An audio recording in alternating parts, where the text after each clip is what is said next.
Hello and welcome to 18 WJTS-Inform. Some interesting things have happened in the State House in this past week. And joining us in the studio, as he always does on Friday, is State Senator Mark Messmer. Senator, welcome to the show. Great to be here as always. It was a very busy week this week. Well, you had two things that went through, you said on fast track, and then there were two veto overrides, which we're going to find out about that, and then some bills you think that you had that went through, and then some bills of interest that we're going to talk about. Yeah, okay. Let's hear what you have to say. All right. Well, we had 43 bills enacted on this week. I think last Friday when I reported, we had only 68 total to that point. So we were busy this week, but a lot of good stuff happened. We had two bills, House bills, that we had to fast track in the Senate. Normally we don't deal with House bills until the second half of session, but we had two issues that needed to be dealt with expeditiously. One was a House Bill 1230, and that dealt with the EPA had issued some rulings on how to deal with coal ash, and we could potentially have had some of our coal-fired plants shut down if we wouldn't have got this bill through specifying, some clarifications on how to properly handle ash pits and coal ash, and that one passed through unanimously out of the House and Senate because we had an April 1st deadline to comply or face some trouble. So that moved through quick, and then House Bill 1507 dealt with use of school buses for special ed kids, kids that would be being hauled to maybe the Special Olympics outing, use of public school buses, after school for non-school activities. House Bill 1507 was dealt with quickly too, because I think there's some events coming up in March that they needed to have transport ability for those kids and make sure they had insurance coverage through the entities that own those buses. So those were fast-tracked and both passed unanimously, House, Senate, and off to the governor's desk for signature this week. So have they been signed by the governor?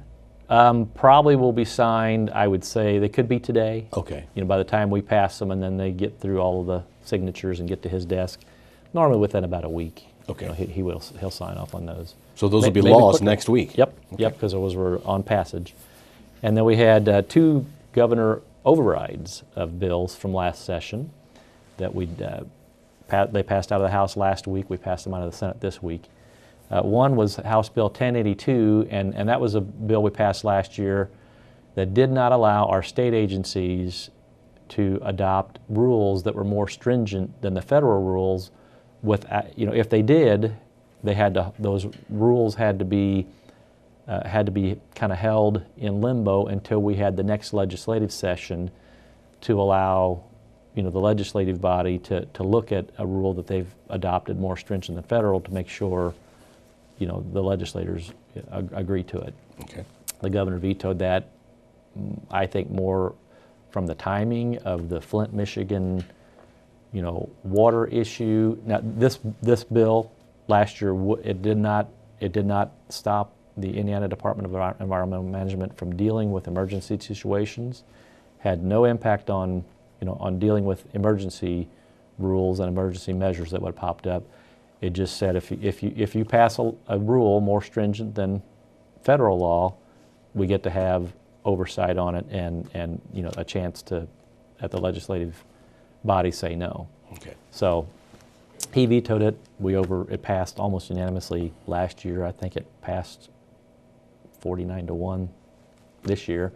Both those bills, that one and the other bill that we passed almost unanimously, House and Senate last year, dealt with private university police departments.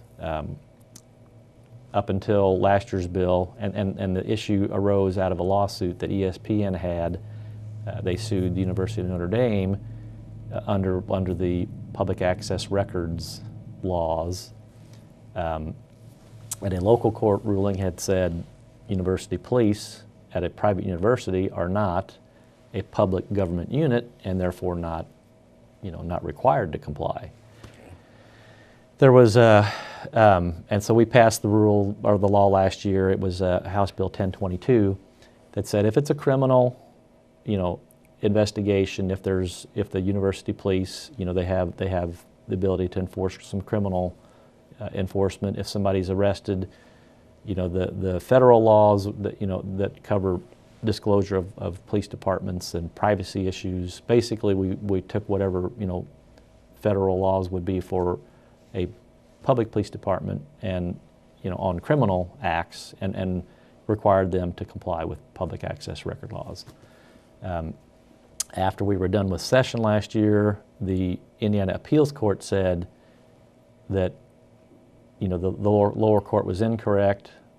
Private universities, police, are considered public, and so after the appeals court ruling, the governor said, well, this statute isn't really necessary, based on the appeals court ruling, so he vetoed it. Okay. Well, then the Supreme Court came back in July last summer and said, no, private universities are not public government units. They don't need to comply. So we ended up overriding the veto to, now if it's university police covering student activities that are not criminal, they're exempt. Okay. If it's a minor and they are, the victims, identities are redacted. I mean, all of basically the rules that a public police department would have to comply with, fall into place for a private university. Now these go on then to the current governor. Is that right, or is it? They're override. They're done. So, okay. So overrides. Okay. Done. Yeah. So he even get a chance to do anything if he wants to, even if he wants to. Okay. So those were. So it's an override. So I guess any bill that does get passed and vetoed by the governor could still be passed if legislation goes through. Yes. Generally, that doesn't happen, but okay. Right. But these are weird. This is weird times we live in now, Mark. Unusual scenarios, but those, we felt pretty strongly about both those issues last year. They had, obviously strong bipartisan support, almost unanimously, both those bills. The governor's vetoes only need a simple majority to be overridden. So at the presidential level, the veto requires a 2/3 override. Mm-hmm. At the state legislative level, it's only, 50% plus one. So it's not insurmountable to override any veto that we would, most of the time when the governor vetoes a piece of legislation, typically we just let it go. But right. I think there was one bill after Governor Pence's first year that dealt with some property tax issues that he vetoed, and it was, here again, an almost unanimous approval of the bill the year we passed it, and he vetoed it. We overrode it with almost unanimous votes that time too. So those were some unique things that happened this week. Right. Don't happen very often, fast tracking and overrides, so that was kind of interesting. And I had two bills that had some activity this week. Senate Bill 355 was the sex abuse training, for students and faculty that passed the Senate 49-0 on Monday. So very happy with that. Must be a good bill. Yep, I think so. And even the state superintendent of public instruction said they've got to work on the on the information and the information for school districts to work with, creating some model language and model model rule making for them. They were fine with it. Okay. So very happy with that. And then the regional road funding bill that Representative Braun and I have been working on passed out of the Senate Appropriations Committee 11-0 on Thursday. So that's onto the floor. I expect it to get unanimous approval next week on the okay. Senate floor, and then we'll send it to the House for action on the second half of session. So very happy with both those measures, and I got another bill up for committee hearing on Monday in the Civil Law Committee, tightening up what a pyramid scheme is and then what a legitimate direct sales company is, because a lot of times pyramid operators like to cloak themselves or claim to be direct sales companies when they charge a fee for recruiting new members, but offer the product that they offer has really no value. So trying to give the Attorney General some teeth into defining what you have to have in place to be a legitimate direct sales company and what a pyramid is, and then how he or she could pursue them in the future. So and the Attorney General is very pleased with that bill, and we got it in a spot where everybody liked it. So that'll be heard on Monday. I expect it to pass, but we'll see. Things can surprise us sometime. Sure. And then we had just some other bills of interest that we passed this week that I thought were kind of interesting. We had one, and in Du Bois County, this is our current county rules already, but it's not required statewide. If you have precinct committeemen, you have Democrat and Republican, precinct committeemen they're primarily there to, when you have to replace somebody in office, those precinct committeemen gather up to appoint somebody to fill out the term of an elected official at all levels. There's statewide, there's a state level one, and then there's county, and so any statewide elected office, that precinct committee person has a, important role. We require those precinct committee people to live in the precinct that they represent. Kind of like representative form of government as far as we're concerned, but that's not required statewide. So, but that's the way it is in Du Bois County. That's the way it is in Du Bois County. So the bill we passed this week, Senate Bill 554, requires that he tried to get it to where they lived in the precinct they served. He couldn't get out of committee without modifying that a little bit. If they are to vote for a replacement state rep or state senator or county commissioner or whatever whatever person they'd be voting to replace, they have to live at least if they're going to vote on that elected official's replacement, they at least have to live in the district that person is being replaced from. Okay. So you couldn't have, but some precinct committeemen don't even live in the county that they're a precinct committeeman for. Okay. Crazy. So, but they at least, if they're going to vote for that replacement of that person, the precinct committeemen do have some other voter registration duties and other minor duties. Doesn't really matter if they live there or not. But if they're going to vote to elect a replacement person, they at least have to be a legal voter for that person. I thought it made sense. Sure, makes sense. Well, in Du Bois County, we do everything right. We've already got that. We take care of that. Okay. Right. Senate Bill 15 has been a multi-year work in process. It's a bill that allows cannabidiol oil to be used in the treatment of epilepsy. And I've heard that bill many years in a row. Could never quite get the prosecutors and the medical people and kind of on board and get all the definitions and medical terminology in a good spot. But this year was finally the year that passed the Senate. I believe there's a similar bill that's passed the House already. So somewhere between those two bills, a final version, will end up at the end of session. But they call it CBD oil. And we had probably the difference this year. We actually had neurologists, come in to testify. One from Indianapolis specifically he said, I had 4 children that were epilepsy, some of them dozens or hundreds of seizures a day, that I had tried every prescription medicine that I had at my disposal to treat those kids. And I had 4 that I couldn't help. He said, so I sent them to Kentucky, where they can use CBD oil to treat primarily children with epilepsy. And of the 3 that I couldn't treat, of the 4, 3 of them came back 100% cured of their seizures. One, not completely yet. He said, so, can I explain medically, why it works? No, but whenever they have medical trials for many pharmaceuticals, they can't always tell you why something works. It just works. It works. So that bill passed out of the Senate this week. Like I said, I think Bill Friend Representative Friend has a similar bill, that House bill that passed. That bill had passed multiple times out of the House over the past few years, but just couldn't quite get it through the Senate. So this year it's passed the Senate for the first time ever, and even several of the Senate members that testified on the bill had family members, kind of in that same boat. So it was pretty emotional testimony, and I'm glad to see it finally.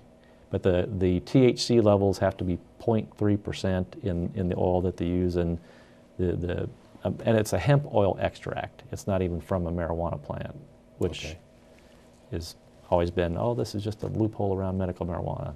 No, I mean, at So least I was assuming then that the Yeah. fight against it would be What? that, oh, that's the, yeah, oh, you're just trying to put a loophole in. So it's should be tight enough, written that that it satisfied all the prosecutors and we're able to get it through this year. The other one I thought was an interesting private property rights bill, Senate Bill 558, passed out of the Senate yesterday. We have low-income housing in Jasper. We have, but usually, always when you put together a low-income housing apartment complex, it's a pretty rigorous. There's tax credits. There's usually countywide, statewide. There's a lot of tax incentives that go into building one.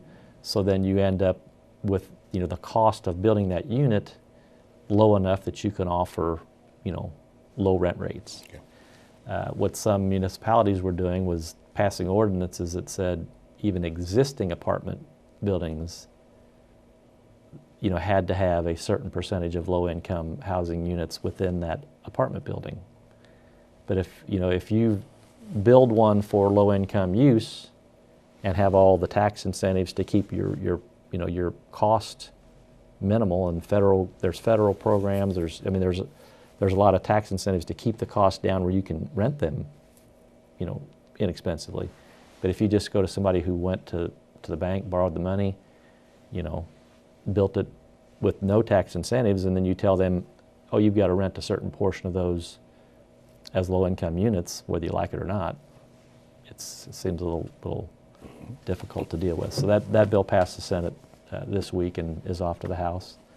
But as a property owner, to be mandated, what's going to end up is then your non-subsidized units, you'd have to raise the cost disproportionately, or proportionally, whatever, to offset that, and just didn't seem like the proper role of a local government unit to do that. okay. Final bill of interest was one we called innocent co-insureds, and we had a couple of cases in the last couple of years, that brought the problem to light. One was from a married couple. The husband and wife had been in a spat, and they got into their cars. The wife left. The husband decided he was going to try to kill her. Chased her down the road, ended up totaling both cars, totaled several police vehicles in the chase. The husband went to jail, but the insurance company said since the insured party they were both co-insured on both vehicles, since one of the insured persons wrecked the other car, they didn't have coverage. And by the wording of the law, they didn't.